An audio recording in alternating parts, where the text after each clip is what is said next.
ভাইফোঁটা। প্রায় বছর 5 হলো সুলতার বিয়ে হয়েছে। এই 5 বছরের মধ্যে মেয়ে একবারই মাত্র বাপের বাড়ি এসেছিল জামাইকে সঙ্গে নিয়ে। তারপর থেকে চিঠিপত্তর দিয়ে খোঁজ খবর দেওয়া নেওয়া চলতো ঠিকই, কিন্তু বছর খানেক হলো প্রায় বন্ধ হয়ে গেছে।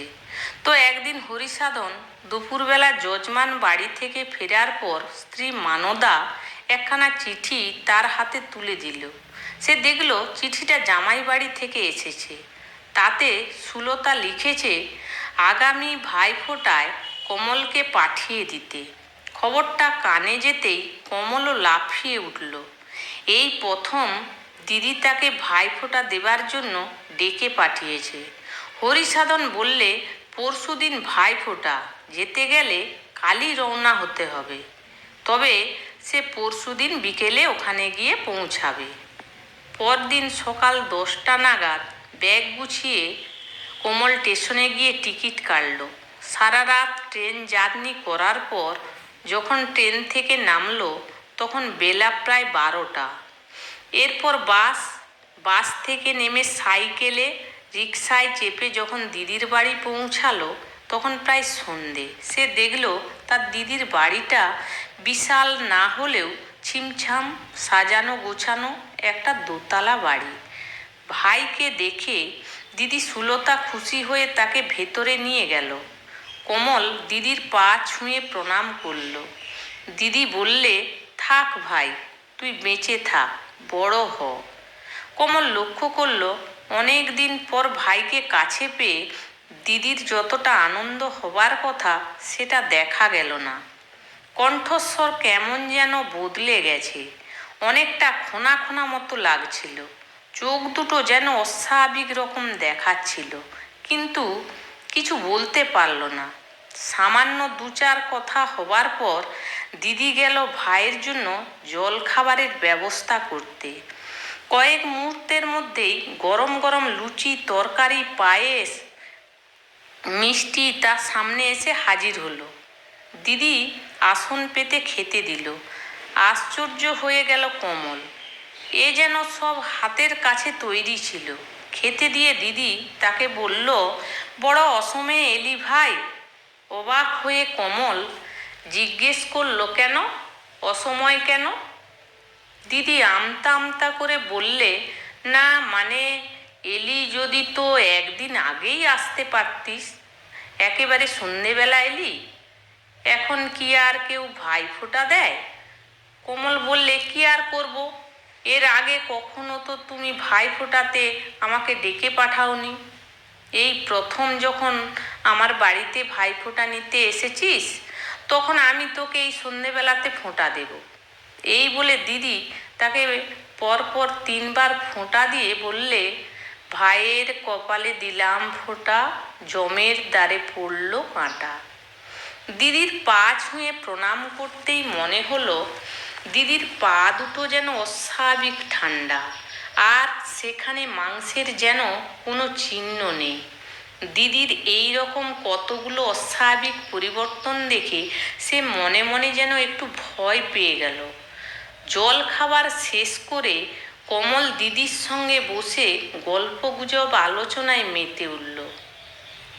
ঘর সংসারের কথা, বাবা মায়ের অবস্থার কথা ইত্যাদি বলতে বলতে রাত গড়িয়ে এলো। এই সময় কমলের মনে পড়ে গেল জামাইবাবুর কথা। সে দিদিকে জিজ্ঞেস করলো, দিদি, এত রাত হলো, জামাইবাবুকে তো দেখতে পারছি না, এখনো কি ব্যবসা নিয়ে পড়ে আছে?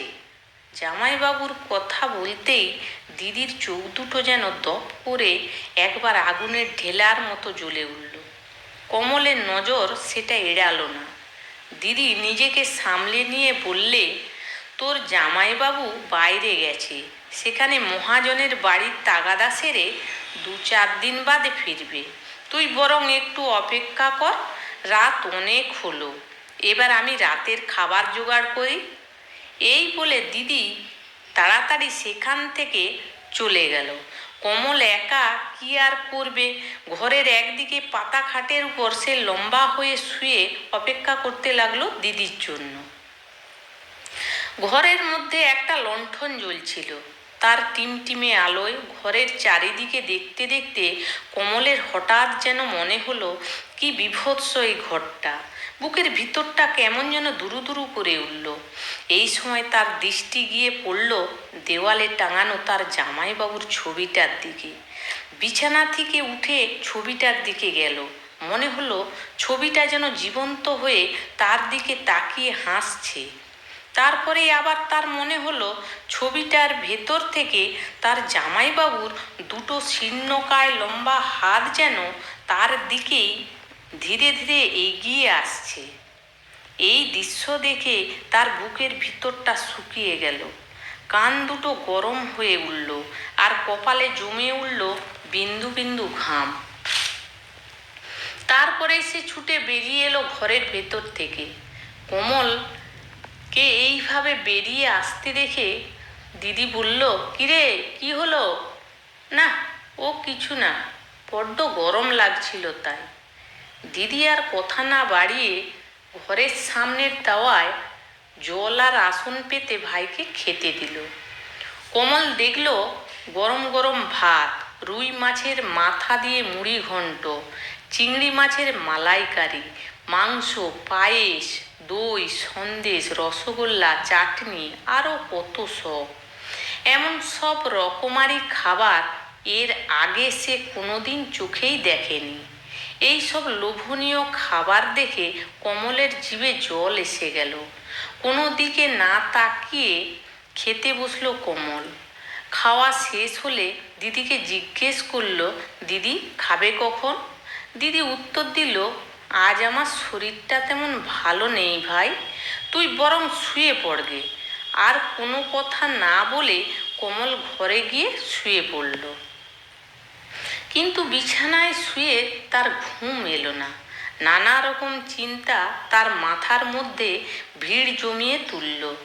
যে দিদিকে সে বিয়ের আগে দেখেছিল, সে দিদির যেন এখন অনেক অস্বাভাবিক পরিবর্তন হয়েছে। তাছাড়া গোটা বাড়ির পরিবেশটাই এক রহস্যময় ভুতুড়ে বলে মনে হচ্ছিল। এই সব 7-5 ভাবতে ভাবতেই রাত ক্রমাগত বেড়েই চলল। এই সময় কাদের যেন ফিসফিসানি কথা বলার শব্দে কমল সচকিত হয়ে উঠল। ধীরে ধীরে বিছানায় উঠে বসে সে শুনতে চেষ্টা করল শব্দটা কোন দিক থেকে আসছে।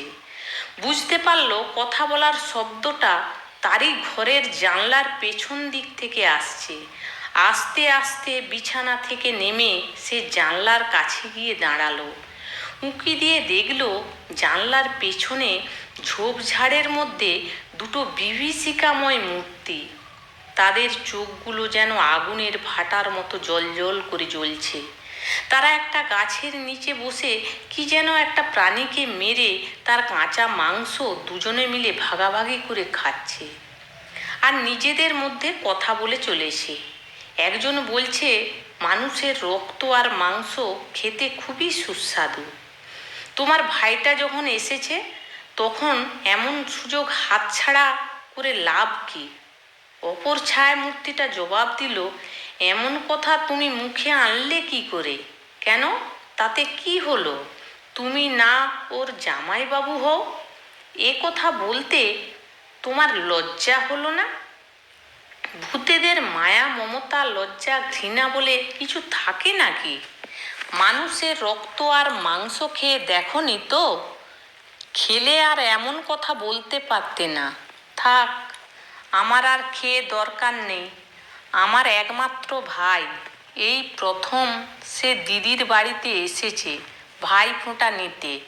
আমি ফোঁটা দিয়ে তার দীর্ঘায়ু কামনা করলাম, আর তুমি কিনা তার রক্ত মাংস খেয়ে তাকে শেষ করে দিতে চাইছো? আগুন লাগুক তোমার অমন নোলায়, আমি তা কিছুতেই হতে দেব না। এই বলে সেই মূর্তিটা সেখান থেকে উধাও হয়ে গেল। ব্যাপার দেখে কমলের সারা শরীর হিম হয়ে গেল, গায়ের রক্ত যেন জল হয়ে গেল তার। সে বুঝতে পারল দুজন ছায়ামূর্তির মধ্যে একজন তার দিদি, অপরজন তার জামাইবাবু। তবে কি তারা বেঁচে নেই? দুজনেই মৃত।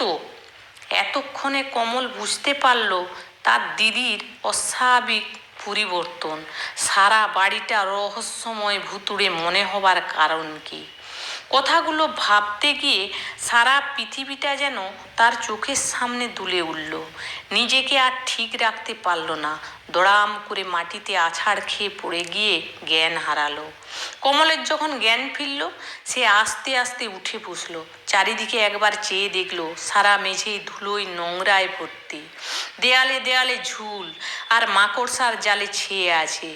যে বিছানায় কাল রাতে শুয়েছিল সেটাও নোংরায় পরিপূর্ণ। কি বিশ্রী গন্ধ সারা ঘরময়। ঘরের চারিদিকে ইঁদুর, বেড়াল, পাখি আর চামচিকের বাসা। সারা বাড়িটাতে জনপ্রাণী বলতে নেই, তাই বোধ হয় ঘরগুলো বহুদিন ঝাড়া মোছা হয়নি। কমলের সর্বাঙ্গে ধুলো ময়লা ভর্তি হয়ে গিয়েছিল। ধুলো ঝেড়ে ধীরে ধীরে সে উঠে দাঁড়ালো। গত রাতের ঘটনাগুলো মনে পড়ে যেতে তার গা শিউরে উঠল। সে ভাবল, এখানে এক মুহূর্তও নয়। তাড়াতাড়ি ব্যাগটা নিয়ে বেরিয়ে যেতে গিয়ে দেখল তার ব্যাগের উপর সাদা কাগজ। সেটা সে খুলে দেখতে পেল তারই উদ্দেশ্যে লেখা চিঠি। স্নেহের ভাই কমল, দিদির আশীর্বাদ নিও। গত রাতের ঘটনা যখন তুমি দেখেই ফেলেছ, তখন তোমাকে আর না লুকিয়ে সত্যটাই প্রকাশ করছি। শোনো কমল, আজ প্রায় বছর খানেক আগে আমরা দুজনেই মারা যাই। মারা যাবার কারণ হলো, গত বছর আমার খুব অসুখ করে। সে সময় তোর জামাইবাবু আমাকে সদরের হাসপাতালে ভর্তি করে দেয়। সেখানে ডাক্তার জানায় 12 ঘন্টার মধ্যে আমাকে রক্ত না দিলে আমি নাকি মারা যাব। পাগলের মতো তোর জামাইবাবু তখন রক্তের জন্য চারিদিকে ছুটে বেড়াতে লাগলো। রক্ত নিয়ে তাড়াহুড়ো করে যখন সে ফিরে আসছিল, তখন পথের মাঝে এক গাড়ি দুর্ঘটনায় তোর জামাইবাবু মারা যায়। ব্যাপারটা তখনও আমাকে জানায়নি। হয়তো অসুস্থ থাকার জন্য তা ডাক্তারের নিষেধ ছিল। কিন্তু সেই দিনই রাতে হাসপাতালের বিছানায় শুয়ে তোর জামাইবাবুকে আমার মাথার কাছে দাঁড়িয়ে থাকতে দেখলাম। সে আমাকে বলল সব কথা। তারপর বলল, সুলতা, তোমাকে এই পৃথিবীতে একা রেখে যেতে আমার খুব কষ্ট হচ্ছে, তাই তোমাকেও আমি নিয়ে যেতে এলাম। এ কথা শুনে আমি ভয় পেয়ে চিৎকার করে জ্ঞান হারালাম। সে জ্ঞান আমার আর ফেরেনি। কয়েক ঘন্টার মধ্যে আমিও মারা গেলাম। তোর ব্যাগের মধ্যে কিছু টাকা আর আমার যাবতীয় গহনাগাটি সবই দিয়ে দিয়েছি। তুই নিয়ে গিয়ে বাবার হাতে দিস। আশা করি ওতেই বাবা মায়ের দুঃখ দূর হবে। আর বেশিক্ষণ তোর এখানে অপেক্ষা করে লাভ নেই। তুই ঘর ফিরে যা। ওখানে তোর জন্য বাবা মা চিন্তায় আছে। তোরা সুখে শান্তিতে থাক, এই কামনাই করি। ইতি তোর দিদি।